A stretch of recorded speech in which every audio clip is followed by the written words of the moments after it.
Good evening, everybody, and welcome back to another installment of Scott's Tennis Selections here for Saturday, June 1st. I'm aware that I've not made a tennis video in the last couple of days, but I was in Las Vegas and simply just didn't have time to do so, and then I did not like the card yesterday. However, I do see play in the ATP men's card that I do like that I'll be giving out now.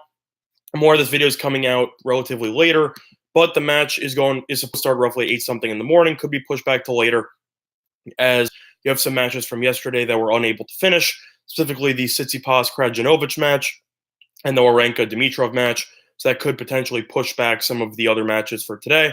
But the match that we're going to be looking at is actually between Juan Martín del Potro and Jordan Thompson. And in this matchup, we actually like the underdog here at plus 5.5 games, which is available on Bovada at minus 105. Now, first things first, del Potro is by far the better player, and del Potro should be able to win this game if he was at 100% health. However, the key word there is if, and currently he is not. If you have not been paying attention to the French Open, you might not know that Juan Martín del Potro suffered a knee injury against Nishioka in his last match and ended up going to 5 sets in a match that took roughly 3 hours and 45 minutes, and that one ended up going to 5 sets. Del Potro simply just did not have any mobility. He was still able to dominate the points with his powerful strokes, as his forehand and his serve helped carry him to a victory, as he ended up having 17 aces.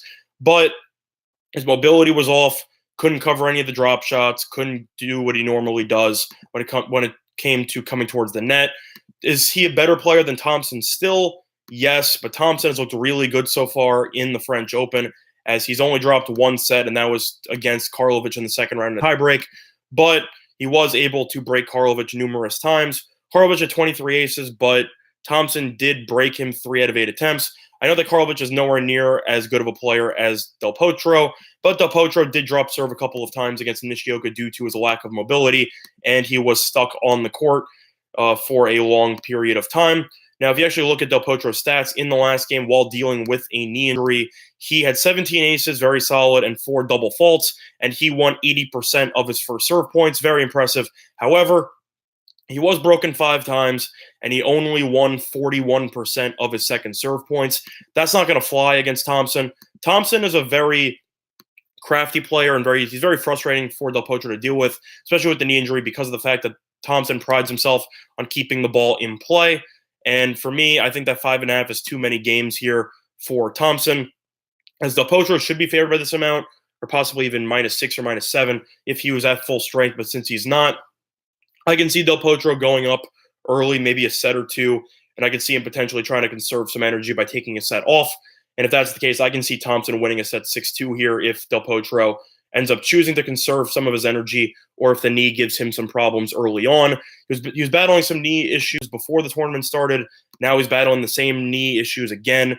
And Thompson's come in relatively fresh after only dropping 1 set in his first 2 matches. And he's actually been serving pretty well during the course of the tournament. So it's mostly an injury fade, but I simply just don't think del Potro should be a -325 favorite or a -5.5 game favorite. So for that reason, we will be taking Thompson at plus 5.5 sets at -105.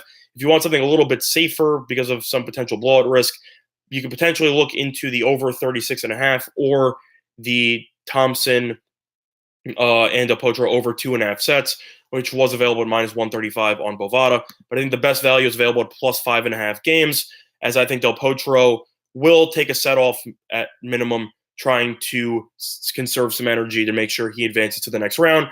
He could potentially retire in this match, and if that's the case, you'll simply get your money back. But I think Thompson has value here at plus 5.5, and that will be the tennis selection of the day for June 1st. Now, in terms of the other games or matches, I should say here, I would lean to Lajovic with the plus 5 against Zverev. Zverev's looked okay in the tournament. Lajovic has looked fantastic.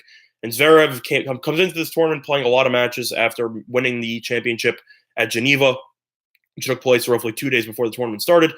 Lajovic is a fantastic clay court player. I would not be surprised to see this matchup end in 5 sets. So I'd lean to the over 38 there, and Lajovic plus 5. Moving on, you have Fognini versus Bautista Agut. No thoughts in this match. Fognini is roughly a -145 favorite. Is a -2 favorite on the spread.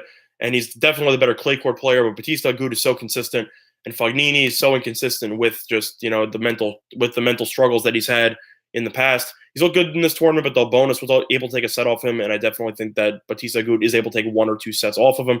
So I would lean to the over in that one. Moving on, I'll skip the Tsitsipas and Wawrinka matches because those are in the middle of the third set, and I simply just think the favorite will win after being up 2 sets to nothing. I like the over 28.5 in the Struff and Coric game match, as well as the plus 4.5. These players have played each other tough in the past. I know Coric has won the last 3 matchups, but Struff has looked fantastic so far in this tournament, and I think that he has some value here at plus 4.5 games. Moving on, Djokovic and Caruso, no thoughts whatsoever. Caruso is like a poor man's Diego Schwartzman, as I mentioned in the past, and I'm not stepping in front of Djokovic, but 11 games is a ton, so I'd lean to Caruso, but that's very small. Now, in terms of Kakanov and Klizin, I lean to Klizin plus 5 games, and I'd also lean to the plus 270 on the money line. Klizin's had some battles so far, been to a couple of 5-set matches. Kaganov has not looked that great on clay as opposed to recent seasons, and I definitely think that the Russian is a live dog. I think that the Russian is in danger of getting upset here, and I think that Klizin has some value at plus 270. Moving on, Thiem and Cuevas, I'd lean to Cuevas plus 5.5, but then nothing tentative. Monfils and Hoang, I lean to Hoang plus 7.5. Very young Frenchman. Monfils will look good, but he's also more interested in entertaining than actually winning matches. And I would not be surprised to see Hoang end up winning a set. As you have these Frenchmen clash, I think that Monfils will try to make a show of it, and I think he will win in 4, so I'd lean to plus 7.5 games. And then all the other matches are going to be on June 2nd, but the play of the day will be an injury fade on Del Potro, and we will be taking Jordan Thompson at plus 5.5 games, which is available at minus 105 on Bovada. That's going to do for this installment of Scott's Tennis Selections here for Saturday, June 1st. Quick reminder of our sponsor here at PointsBet, online New Jersey Sportsbook. They have up to 2 risk-free bets of up to $1,000. So if you end up gambling on one of these matches and lose, then you don't have to worry about rebuilding your bankroll. That is still intact. And with that being said, that's going to do it for this installment of Scott's Tennis Selections here for June 1st. And good luck to all of you and your respective tennis plays. Bye, everyone.